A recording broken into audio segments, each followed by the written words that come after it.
Assalamualaikum warahmatullahi wabarakatuh. Good morning all my students. Selamat pagi anak-anakku semuanya. How are you today? Gimana kabarnya hari ini? I hope you are in a good condition. Saya harap kalian semuanya dalam keadaan sehat walafiat.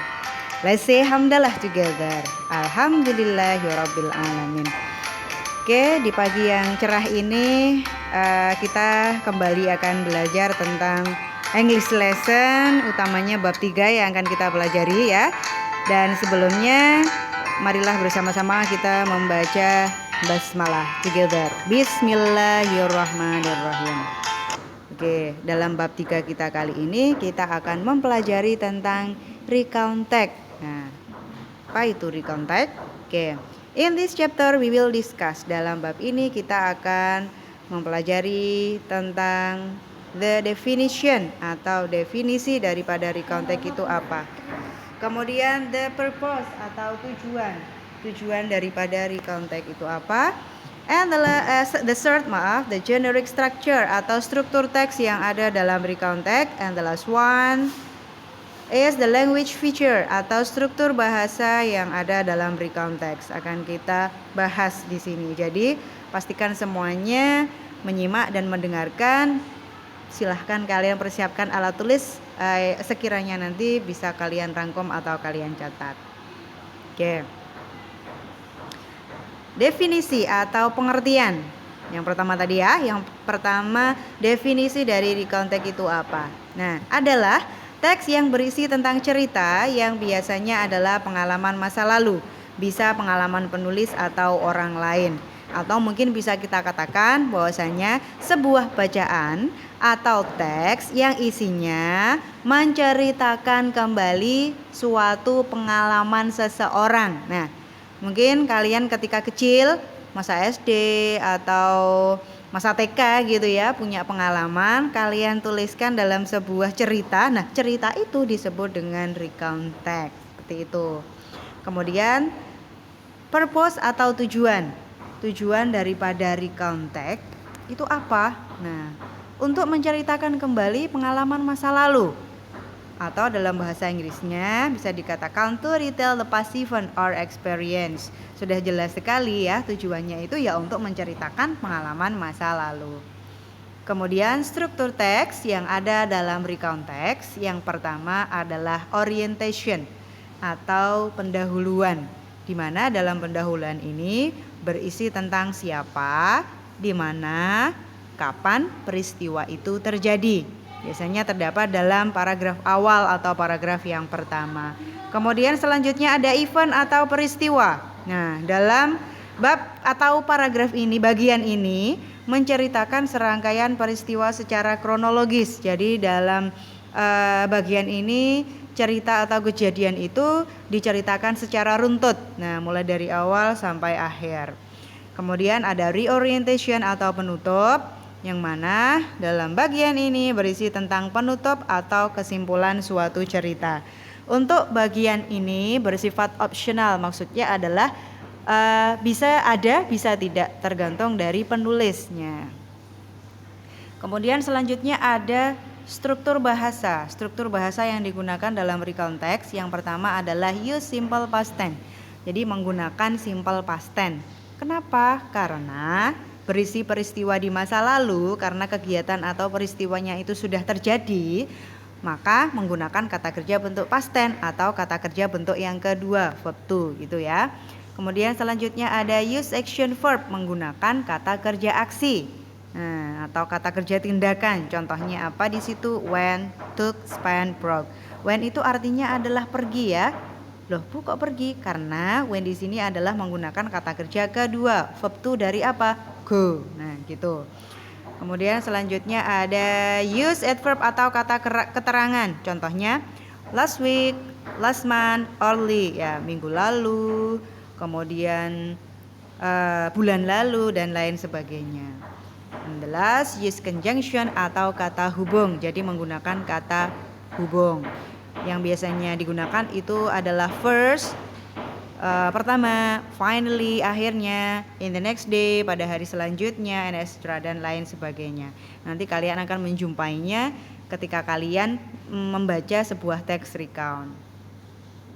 Nah, di sini saya contohkan sebuah teks recount dengan judul A Beautiful Day at Jogja. Sebuah hari yang menyenangkan di Jogja. Atau sebuah hari yang indah di Jogja. Oke, kita pelajari yang paragraf pertama ini ya. Oke, last week my friend and I went to Jogja. We visited many places. Minggu lalu teman-temanku dan aku pergi ke Jogja. We visited many places. Kita mengunjungi banyak tempat di sana ya. Kemudian the second paragraph. First, we visited Parangtritis Beach.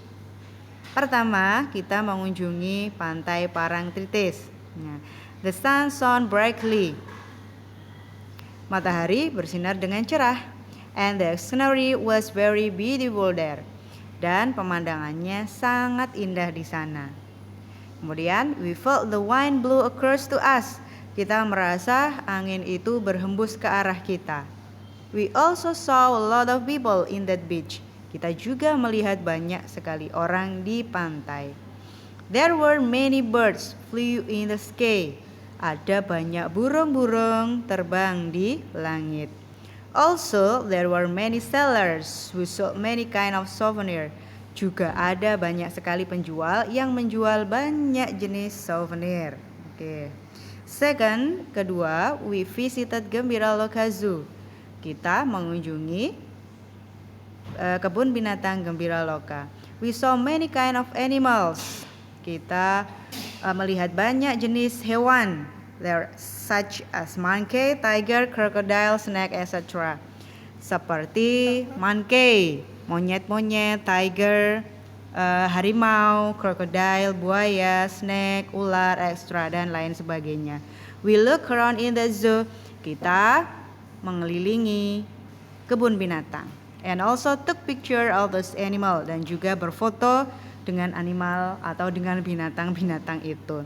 Then we felt hungry. Kemudian kita merasa lapar. So we went to a restaurant as soon as we finished our lunch. Jadi kita pergi ke restoran dan segera kita telah selesai makan siang. We decided to go home. Kita memutuskan untuk pulang ke rumah. Oke. And the last paragraph, for me that was beautiful day. Untukku itu adalah hari yang sangat indah. We really enjoyed it. Kita sangat enjoy menikmatinya. And I hope I could visit Jogja again. Dan saya berharap saya bisa mengunjungi Jogja lagi. Oke, ini adalah contoh daripada recount text-nya. Dari paragraf yang pertama, nah di situ termasuk struktur teks bagian orientation. Termasuk bagian pembuka ya, atau kita sebut dengan orientation. Kemudian paragraf yang kedua tadi disebut event atau peristiwa. Jadi diceritakannya cerita itu mulai dari awal sampai akhir bagaimana. Kemudian the last one disebut reorientation atau kesimpulan atau bisa dikatakan penutup gitu ya. Oke. Dan setelah kita pelajari bersama-sama tadi contoh dari recount text. Di situ ada kata yang bergaris bawah, dan kata yang tercetak warna hijau ya. Ada kata when, visited, kemudian ada son, ada blue, ada field, ada salt, ada saw, ada look, ada field, decided, dan masih banyak lagi. Bisa kamu baca lagi nanti. Nah, itu termasuk kata kerja bentuk yang kedua. Nah, seperti saya katakan tadi, dalam recount text itu banyak sekali kata kerjanya yang menggunakan kata kerja bentuk kedua karena kegiatan itu, peristiwa itu sudah lalu atau lampau. Oke. Answer the question based on the text before. Jawablah pertanyaan-pertanyaan di sini berdasarkan teks sebelumnya yang sudah kita bahas tadi ya. Ya, ini tugas kalian. Nanti silahkan kalian catat, kemudian kalian jawab. Kita lihat pertanyaannya apa saja. The first, yang pertama, what is the title of the text? Apa judul dari teks yang sudah kita bahas tadi? Kemudian the second, what is the purpose of the text? Apa tujuan dari teks? Nah, Kalau kita tadi sudah membahas recount text, berarti tujuan dari recount text itu apa? Tadi sudah dibahas juga di awal. Kemudian the third, where did the writer go on last week? Kemana penulis itu pergi last week, minggu lalu. Nah, number 4, did the writer went to Gembiraloka Zoo? Apakah penulis itu pergi ke kebun binatang Gembiraloka? And number 5, what did the writer see at Parangtritis Beach? Apa yang penulis lihat di pantai Parangtritis? Oke, jawaban ditulis di buku tulis dan kirim ke Google Class ya. Jangan lupa semuanya, pertanyaannya juga ditulis. I think enough here for today all my students. Saya kira cukup untuk hari ini. Silahkan kalian pelajari lagi apa yang sudah kalian simak. Kalian bisa merangkumnya di situ. Don't forget, jangan lupa untuk selalu belajar. Kemudian jaga kesehatan. Kalaupun misalnya masih ada yang belum paham, bisa kalian tanyakan langsung ke masing-masing guru kelas. Oke? I think enough here. Good luck for you all. And last I say you, wassalamualaikum warahmatullahi wabarakatuh.